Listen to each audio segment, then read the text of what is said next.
Good morning students. Today we are going to learn chapter 6 from your footprints without feet, the making of a scientist. So here as you see, at the age of 22, a former scout of the year excited the scientific world with a new theory on how cells work. Richard H. E. Bright and his college roommate explained the theory in an article in the Proceedings of the National Academy of Science. It was the first time that this important scientific journal had ever published the work of college students. In sports, that would be like making the big leagues at the age of 15 and hitting a home run your first time at bat. For Richard E. Bright, it was the first in the long string of achievements in science and other fields, and it all started with butterflies. An only child, E. Bright grew up north of Reading, Pennsylvania. There wasn't much I could do there, he said. I certainly couldn't play football or baseball with a team of one, but there was one thing I could do: collect things. So he did. And did he ever? Beginning in kindergarten, E. Bright collected butterflies with the same determination that has marked all his activities. He also collected rocks, fossils and coins. He became an eager astronomer too, sometimes stargazing all night. Here, former means having previously been a particular thing. Scout means a member of Scout Association or a similar organization. You can see proceedings. Proceedings means a published report of a set of meetings or a conference, you can say.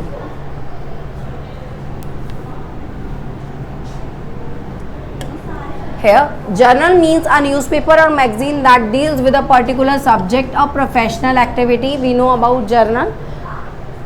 A reporter होता है, journal होता है. Making the big leagues in a field of tough competition and high rewards, the largest or foremost of its kinds. For example, कोई Oscar जीत रहा है, winning an Oscar put the actress in the big league. Oscar जीतना है किसी को तो एक actress ऐसी फेमस डाल दो उसमें तो बिग लीग में आ जाएगी. ठीक है. Fossils, the remains or impression of a prehistoric plant or animal embedded on rocks. जो उभरे हुए रहते हैं ना रॉक्स पे प्लांट्स या एनिमल्स की फोटोज इमेजेस, उसके लिए कह रहा है. Astronomer means an expert in और study, student of astronomy. Richard H Ebright along with his roommate. Richard H Ebright की स्टोरी है जो रूममेट के संग में अपनी बातें शेयर कर रहा है और वो बता रहा है कि मैं बहुत सरप्राइज हो गया इस वर्ल्ड में at the age of only 22, जो उसकी यंग एज होती है. मतलब 22 में हम कुछ भी हासिल नहीं करते, कुछ भी हम कैप्चर नहीं कर पाते, कहीं कोई पोजीशन ले नहीं पाते, लेकिन उसने ऐसा किया. When they explain the theory on how cells work in a paper. जब वो बता रहा था कि सेल कैसे वर्क करते हैं ऑन अ पेपर, जो कि पब्लिश हुई थी in the proceedings of national academy of science. कब पब्लिश हुई थी? NAS में हुई थी publish. This valuable magazine had published the work of college students for the first time. अब ये valuable magazine जो है पब्लिश की गई थी किस बात का काम दिखाने के लिए? जो कॉलेज स्टूडेंट का वर्क है और फर्स्ट टाइम ये चीज़ हुई थी. For Richard E bright it was one of the many achievements. Richard E bright के लिए ये कुछ अचीवमेंट्स में से कुछ one of the famous achievement थे जो उन्होंने अचीव किए थे अपनी लाइफ में. He says that all his curiosity started with butterflies. ये बता रहे हैं, ये कह रहे हैं कि इसकी पूरी क्यूरियोसिटी, पूरा एक्सपेरिमेंटल बेस था, वो इसकी हॉबी में था. क्या था? वो बहुत ज़्यादा क्यूरियस था अबाउट विद बटरफ्लाइज, कि उन्होंने बटरफ्लाइज कलेक्ट करना स्टार्ट किया था. ये भी एक हॉबी है, ये भी एक क्यूरियोसिटी है उनकी. तो Ebright grew up in Pennsylvania. वो कहाँ ग्रू अप हुए थे? पेनिसिल्वेनिया में. And was the only child of his parents. और केवल वही एक बच्चे थे अपने पेरेंट्स के. He could have not done much there as there were very less people living there. वहाँ पर वो ज़्यादा कुछ नहीं कर पाए थे क्योंकि वहाँ बहुत कम लोग रहते थे. He says that he could only do one thing alone. वो ये बता रहे हैं कि वो सिर्फ एक ही चीज़ अकेले करते थे. क्या? And that was collecting things, as he had no friends to play football और बेसबॉल. हमारी तरह प्लेइंग पार्टनर कोई नहीं था उनका, गेमिंग पार्टनर कोई नहीं था, तो वो अकेले थे. तो उन्होंने अकेले रहने में क्या बना लिया? अपना क्यूरियोसिटी बना ली, एक हॉबी बना ली अपनी कि मैं क्या करूँगा, मैं सिर्फ चीज़ों को कलेक्ट करूँगा. अब किस तरह की चीज़ें? He had begun collecting butterflies. उन्होंने स्टार्ट कर दिया बटरफ्लाइज कलेक्ट करना, rocks, fossils and coins from the time when he was in kindergarten. कब? जब वो कहाँ थे? केजी से ही, इन द क्लास केजी से ही उन्होंने ये चीज़ स्टार्ट कर दी। He also use to keep on staring at the stars, उनको स्टेयर करना, स्टार्स को स्टेयर करना भी उनको बहुत पसंद था, घूरना उनको। And at some times the whole night as he was interested in studying astronomy, और कई बार कई रातें ऐसी भी थी कि पूरी पूरी रात वो एस्ट्रोनॉमी की स्टडी करते हुए निकाल देते थे।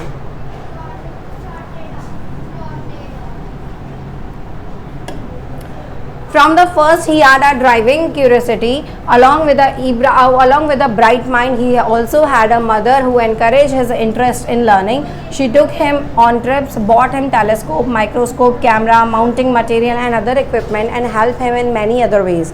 I was his only companion until he started school. His mother said after that I would bring home friends for him, but at night we just did things together. Richie was my whole life after his father died. When Richie was in 3rd grade, she and her son spent almost every evening at the dining room table. If he did have any things to do, I found work for him, not physical work but learning things. His mother said he liked it, he wanted to learn, and learn he did.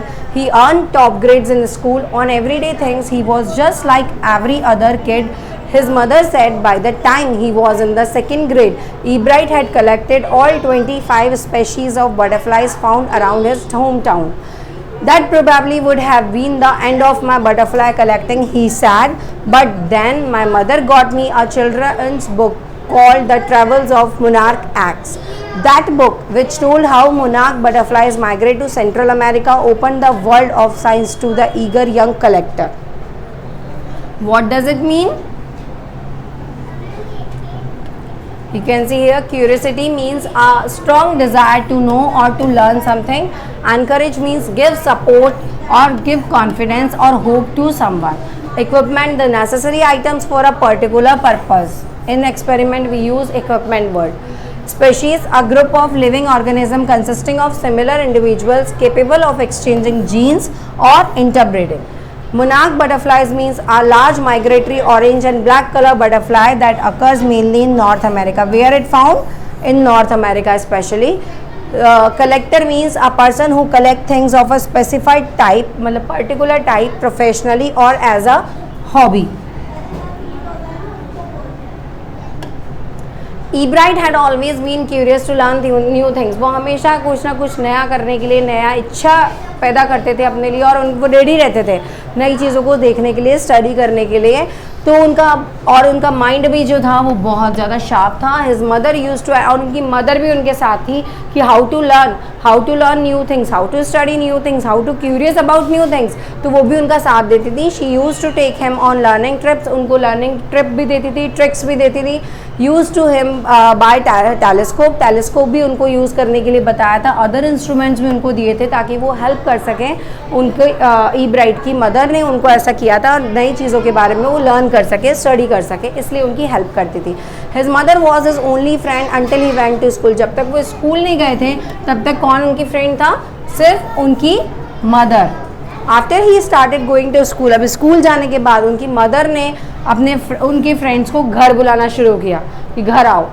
He and his mother use to stay together at night. वो और Ebright और उनकी mother जो है night में एक साथ बैठते थे। And they use to do and learn things together, और वो एक साथ चीज़ों को करना पसंद करते थे।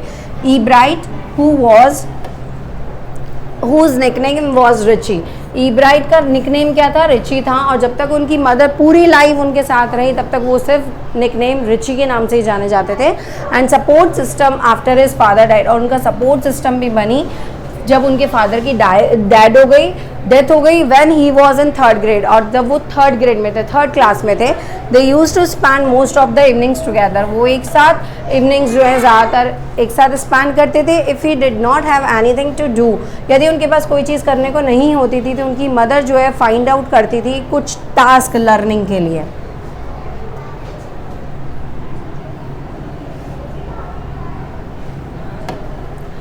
He used to like the learning work that his mother used to give him, as that was he wanted to do.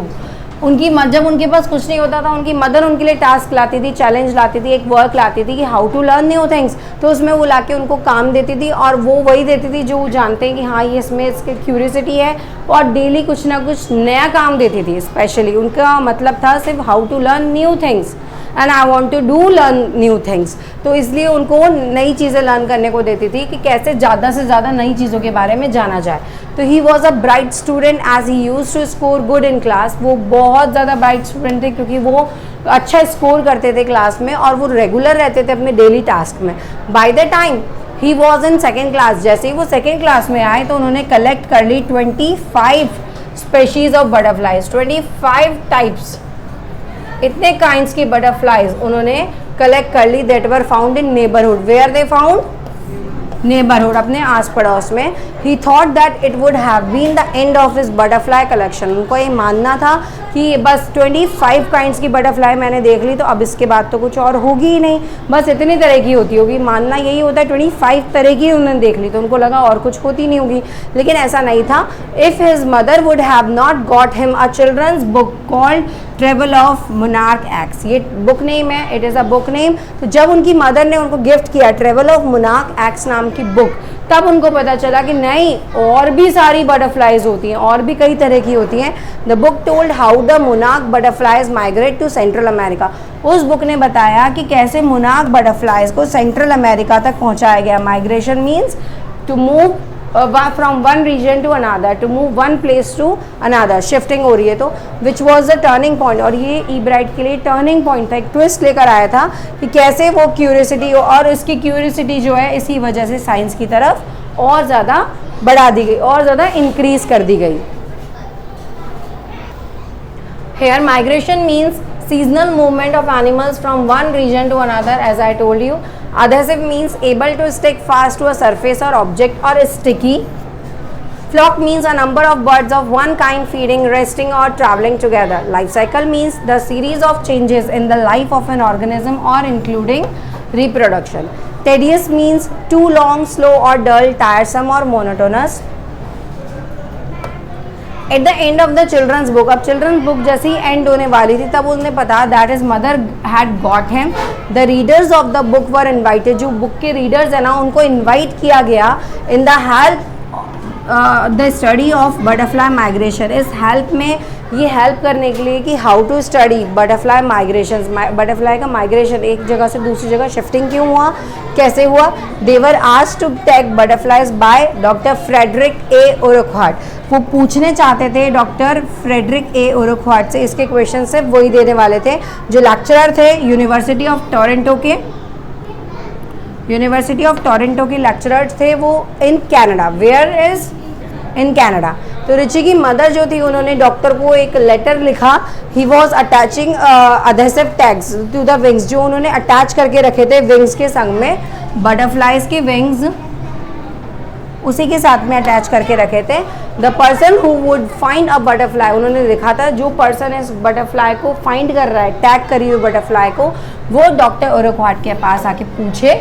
The butterfly collecting season lasted around 6 weeks, around 6 weeks, सिर्फ लास्ट जो पिछले 6 हफ्ते थे उन्हीं में collect की गई थी वो बटरफ्लाई। देन eBrite अंडरस्टूड, अब eBrite अंडरस्टूड हो गए थे, समझ गए थे। If he kept on collecting butterflies, यदि वो कलेक्ट कर रहा है बटरफ्लाइज को वन बाय वन, तो he would not able to collect many, तो वो ज़्यादा कलेक्ट करना नहीं हो पाएगा, उसका ज़्यादा से ज़्यादा कलेक्ट नहीं हो पाएगी उसकी। So the next step he took was that he decided to raise a flock of butterflies in his basement. तो उसने क्या देखा कि मेरा नेक्स्ट स्टेप क्या होना चाहिए, मैं अपने घर में कितनी कलेक्ट करके रखूँगा, कभी कोई विंडो कभी कोई डोर ओपन होगा और बटरफ्लाइज उड़ जाएंगी या वो चली जाएंगी बाहर, या उनको कोई और खा जाएगा।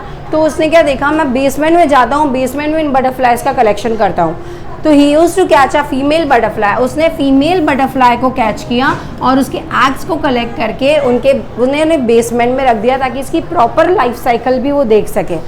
Then he use to tag the wings of butterflies, फिर उसने बटरफ्लाइज के विंग्स को टैग करना शुरू किया ताकि वो उनमें से कुछ ना कुछ निकाल देता था कि हाँ इस तरह की मैंने देखी थी, इस तरह की मैंने कलेक्ट की थी। And would let them go, और फिर उनको छोड़ देता था, कोई दिक्कत नहीं है। देयर वर 1000 ऑफ मुनाक इन हिज बेसमेंट। अब ऐसा करते हुए मुनाक कितने हो गए, 1000 ऑफ हो गए, नंबर ऑफ 1000 हो गए। तो growing in different life stages, सबकी अलग अलग होती है। हर बेबी जब पैदा होता है तो वो अलग दिखता है, उसकी लाइफ साइकिल अलग होती है। कोई 8 मंथ्स में पैर ले लेता है, कोई 9 में ले लेता है, कोई 12 के बाद लेता है, 1 ईयर के बाद लेता है। तो सबकी लाइफ साइकिल अलग होती है। उसी तरीके से इनकी स्टेजेस भी अलग थी, काफ़ी सालों तक अलग ही रहती हैं। Soon he started losing interest in tagging butterfly as it was a very slow and tiring process. अब बहुत जल्दी वो उसका जो इंटरेस्ट था उसने खो दिया, कम हो गया, क्योंकि जब हम कोई एक ही एक काम करते रहते हैं तो वी विल गेट फ्रस्ट्रेट, हम फ्रस्ट्रेट हो जाते हैं, उससे फेडअप हो जाते हैं, थक जाते हैं, और हमारा इंटरेस्ट एक टाइम पे आके एंड पे पहुंच जाता है। तो ऐसे ही उसके साथ हुआ, वो बहुत ज़्यादा स्लो प्रोसेस करने लगा और टायरिंग प्रोसेस हो गया, उसके लिए बहुत थकान भरा हो गया। It also did not get him much response, और ये रिस्पॉन्स भी उसका ज़्यादा नहीं आने लगा। फिर he said that out of the many butterflies, उसका ये मानना था, उसने ये कहा कि इन बटरफ्लाइज को छोड़ते हुए जो उसने टैग करी, केवल only 2 could be recaptured by people, लोगों तक तो वो सिर्फ 2 ही पहुंची हैं। And those 2 were not more than 75 miles away, और वो जो 2 है ना, वो जहाँ में रहता था, जहाँ वो रहता था उससे 75 माइल्स दूर हैं।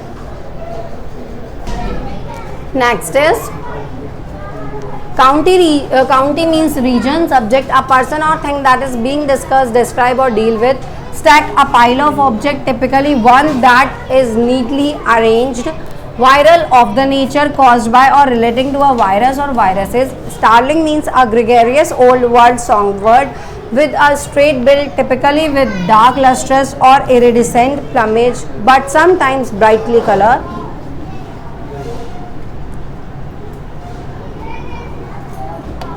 Here zoology means the scientific study of the behavior, structure, physiology, classification और distribution of animals. When he was in 7th class, अब वो 7th class में जब आ गया तो he came to know what real science was.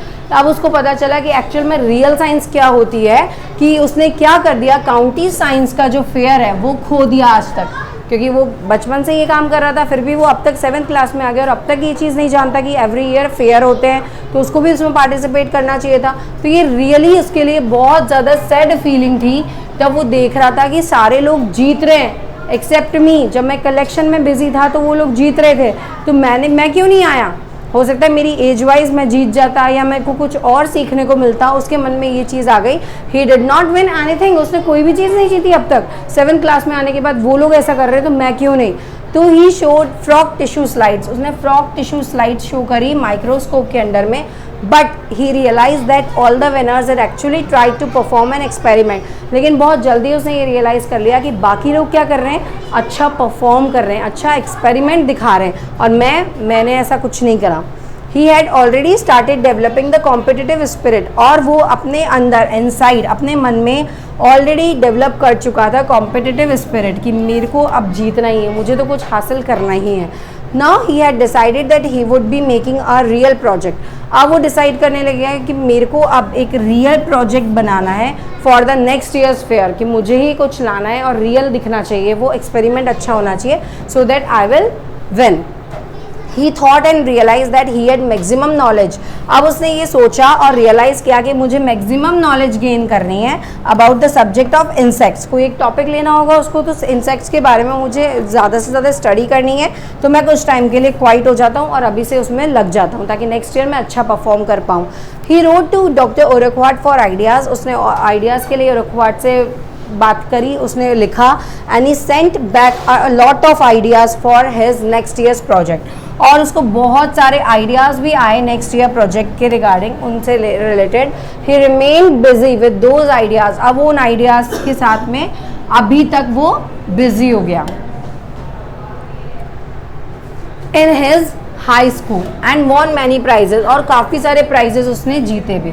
In his 8th class, अब 8th class में क्या हुआ, he try to find the cause of a viral disease, उसने ट्राई किया वायरल डिजीज़ को फाइंड आउट करने का, ट्राई किया कि कैसे ये मुनाक, जो आसपास के मुनाक कैटरपिलर्स हैं उनमें कुछ सालों से बीमारी आ रही है, वो मर रहे हैं। क्यों मर रहे हैं, देवर किलिंग, तो क्यों क्यों किल हुए जा रहे हैं? तो ईब्राइट ने सोचा कि इस डिजीज़ का पता लगाया जाए। तो was being transmitted through beetles हो, क्या पता ये बीटल्स के थ्रू हमारा ट्रांसमिशन हो रहा हो, इस वजह से इनको बीमारी हो रही हो और ये किल हो रहे हो। तो उन्होंने कुछ टाइम के लिए रेजिंग कैटरपिलर्स को, जो ग्रोन अप थे ना, उनको बीटल्स की प्रेजेंस में रखा, जो कि उनके लिए कोई यूज़ नहीं था, it was of no use. But When he showed that he had tried such an experiment, जैसे उन्होंने देखा कि एक्सपेरिमेंट मुझे करना चाहिए,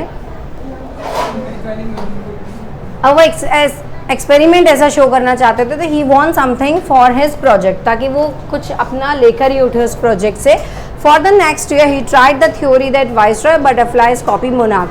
अब इस थ्योरी को जब उसने ट्राई किया तो उसने देखा कि वाइसरॉय बटरफ्लाइज जो है मोनार्क की कॉपी है, वो बिल्कुल उसी की जैसी दिखती है, उसमें तो कोई डिफरेंस ही नहीं है उसके अकॉर्डिंग, ऐसा उसको लगा। He put forward the theory that Viceroy butterfly look like monarch because monarchs do not taste good to the birds. उनका टेस्ट जो है बर्ड्स के रिगार्डिंग अच्छा नहीं था, and birds like to eat viceroy, और बर्ड्स को वाइसरॉय बहुत पसंद है खाने में।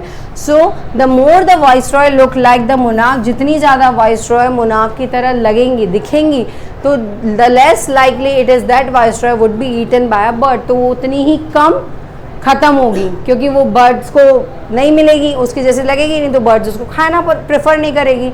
ही wanted to show in his project that would be a bird eat monarch और नॉट। वो ये भी शो करना चाहते थे उस प्रोजेक्ट में कि बर्ड को मोनार्क को बर्ड खानी चाहिए या नहीं खानी चाहिए। He found out that the starling bird would prefer eating a monarch. उसको ये भी लगा कि स्टर्लिंग बर्ड जो है, जो ब्राइट बर्ड है, वो ईट करती है, मोनार्क को ईट कर सकती हैं। Later research showed that the viceroy copied the monarch. उसकी रिसर्च के बाद में ये चीज़ भी शो हो गई, वाइसरॉय की कॉपी क्या है? मोनार्क। वाइसरॉय की एकदम कॉपी है monarch. It is also kind of butterfly. This project won him the first division. ये प्रोजेक्ट उसको फर्स्ट डिवीजन दिलाता है in zoology department, and the third overall position, और जो पूरी पोजीशन देना थर्ड पोजीशन पे साइंस फेयर में उसको पोजीशन मिलती है थर्ड। टोटल ओवरऑल पोजीशन उसको थर्ड आती है, और यहाँ इस जूलॉजी डिपार्टमेंट में उसको जिताता है।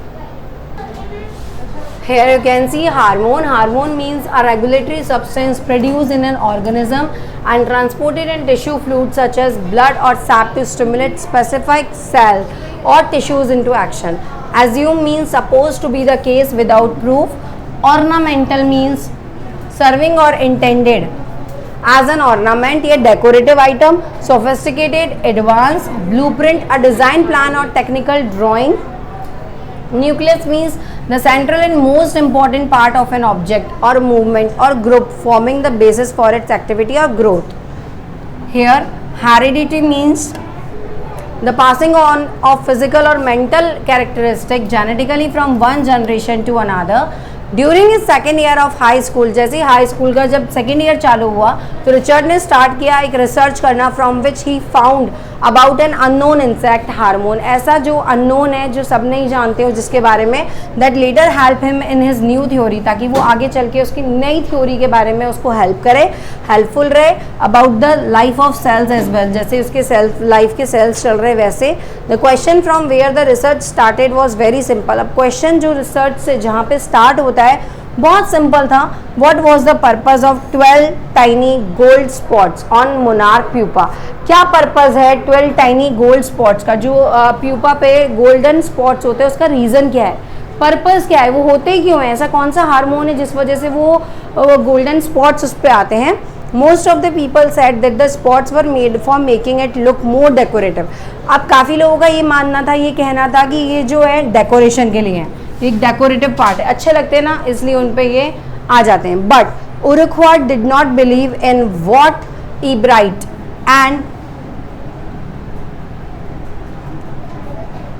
अदर सेट, जैसा बाकी लोग कह रहे हैं वैसे उरुक्वाट को बिलीव नहीं था, ऐसा नहीं होना चाहिए। To find the answer to this question, अब इस क्वेश्चन का आंसर फाइंड आउट करने के लिए ईब्राइट और अदर एक्सीलेंट साइंस स्टूडेंट को एक साथ एक डिवाइस पे वर्क करने को दिया गया, प्रूव करने को दिया गया कि कैसे ये स्पॉट्स प्रोड्यूस करते हैं हार्मोन, ऐसा कौन सा है, और ये नेसेसरी होता है फुली डेवलप करने के लिए। कुछ चीज़ें होती हैं जो आपके अंदर डेवलपमेंट, अगर आप उस चीज़ को हटा दोगे, निकाल दोगे, हमारे सेल को कम कर दोगे, हो सकता है डेवलपमेंट नहीं हो। जैसे बेबी बॉर्न के लिए 9 मंथ्स बनाए गए हैं, अभी कहते हैं प्री मैच्योर बेबी हो गया, ये डिलीवरी प्री मैच्योर हो गई। अगर वो मैच्योर 6 मंथ्स या 7 मंथ्स में होता है तो आप देखेंगे उस बेबी में हार्मोन्स की प्रॉब्लम रहती है, डेवलपमेंट उसका प्रॉपरली नहीं हो पाता। जो हमारा 1 ईयर का बेबी, 2 ईयर का बेबी या 5 ईयर का बेबी कर पाता है वो प्री मैच्योर बेबी नहीं कर पाता।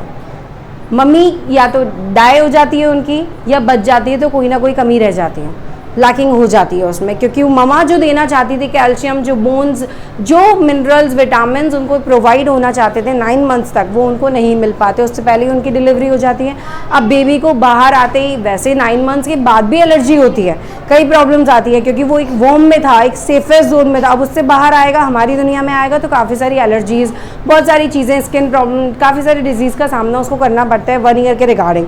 फिर धीरे धीरे जाके वो अपने जैसा बनता है। बेबी की स्किन भी हमारे जैसी नहीं होती, धीरे धीरे उसको बाहर की हवा लगती है। जब वो बाहर जाता है, अंदर बाहर होता है, रूम में जाता है, फैन में रहता है, कूलर में रहता है, एसी में रहता है, जिस भी रहता है, तब जाके उसकी चीज़ें चेंज होने लगती है, उसकी स्किन हमारे जैसे होने लगती है। उससे पहले ऐसा नहीं होता, हम टच करने से पहले भी घबराते हैं, उसको लग जाएगी, उसको चुभ जाएगी, उसको दर्द होगा, फिर निशान हो जाते हैं, कई स्पॉट्स भी पड़ जाते हैं just because of our touching.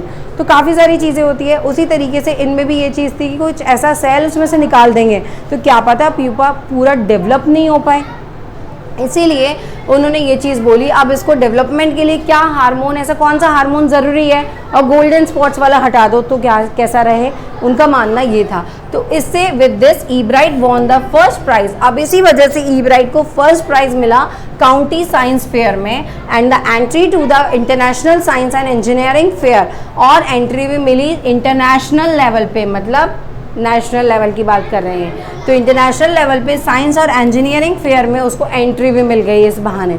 There his project won 3rd prize for zoology, zoology के लिए उसके प्रोजेक्ट को वहाँ पर 3rd पोजीशन मिला।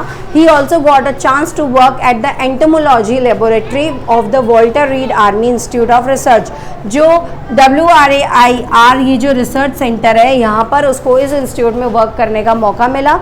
He continued his work with the monarch pupa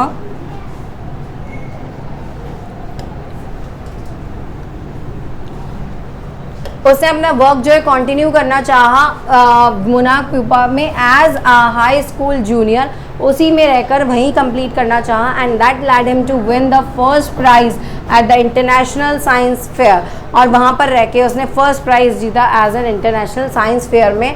winning करने के बाद में, प्राइज विन करने के बाद में उनको एक चांस में मिला to work at the army laboratory during summers के दौरान आर्मी लेबोरेटरीज जो लैब में काम करते हैं उन लोगों के साथ में उसको मौका मिला काम करने का। Then during his senior year, अब उसके साथ में ही ट्राइड अनदर एक्सपेरिमेंट, जो सीनियर्स थे उन्होंने अनदर एक्सपेरिमेंट ट्राई करे जिसमें उन्होंने सेल्स ग्रो करा from a monarch wing in a culture and show that cells would divide and develop into a normal butterfly.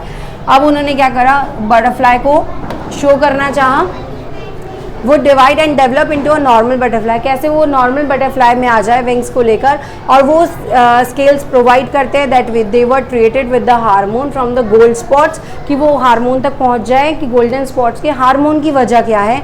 ये रिसर्च जो है उनको फर्स्ट प्राइज जिता दिया eight the international fair, and he spend his summer after graduation, और graduation के बाद वो समर वापस स्पेंड करने जाता है during more research on the subject at the army laboratory and the laboratory of US department of agriculture. कहाँ जाता है वो, US डिपार्टमेंट में जाता है, एग्रीकल्चर के US डिपार्टमेंट में वो जाता है। Then he worked some more on the hormone release from the golden spot। फिर वो क्या करते हैं, वापस से हार्मोन जो रिलीज होते हैं ना उसमें वर्क करना शुरू करते हैं एज अ केमिकल स्ट्रक्चर, कोई केमिकल लेते हुए। He identify the chemical structure of hormone using the lab special equipment, की लैब की कुछ ऐसा इक्विपमेंट है जिसमें स्पेशल ट्रीटमेंट दिया जाता है, वहाँ से यूज़ हो रहा है। उसके बाद में आफ्टर 1.5 years ई-ब्राइट को एक आइडिया आया कुछ नई थ्योरी के बारे में जो सेल लाइफ से रिलेटेड थी। वो आइडिया उनको आता है तो वो देखते हैं एक्सरे फोटो करके कि वो जो केमिकल स्ट्रक्चर था हार्मोन का वो उन्होंने जब लिया तो कैसा रहा। ही डिड नॉट गेट एक्साइटेड, और उसके लिए वो एक्साइटेड भी नहीं है। उसकी डिस्कवरी को देखते हुए उन्होंने फाउंड आउट किया, but he came to a realization, इस रियलाइजेशन पे वो पहुंच गया कि कैसे इस स्टडी को, जो इंसेक्ट स्टडी को है उसको एंड करे और पूरे साल तक का सब कुछ समरी उसमें निकाल सके और उसको सॉल्व करे पजल बायोलॉजी की। It had solve the mystery of how cells read the blueprint of its DNA, और ये भी कि कैसे जो सेल्स है ना, ब्लूप्रिंट उसका डीएनए, मतलब कैसे उसके बारे में नॉलेज दे सके, इंट्रोडक्शन दे सके, इंट्रोड्यूस करा सके। ही फाउंड डीएनए उन्होंने न्यूक्लियस में फाउंड आउट कर लिया उसके सेल्स में, ऑलरेडी जो हेरिडिटी था, जो वंशानुगत था।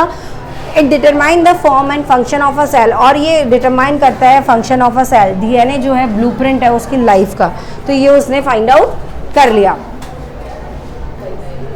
Now you can see then Ebright and his roommate, अब ईब्राइट और उसके रूममेट हैं वो ड्राइंग्स बनाने लगते हैं, प्लास्टिक मॉडल्स बनाते हैं for the theory which showed how it was possible, कैसे ये पॉसिबल है। And later wrote a paper, उन्होंने पेपर पे लिखना शुरू किया जो कि उन्होंने प्रोसेस पूरा एक्सप्लेन किया था।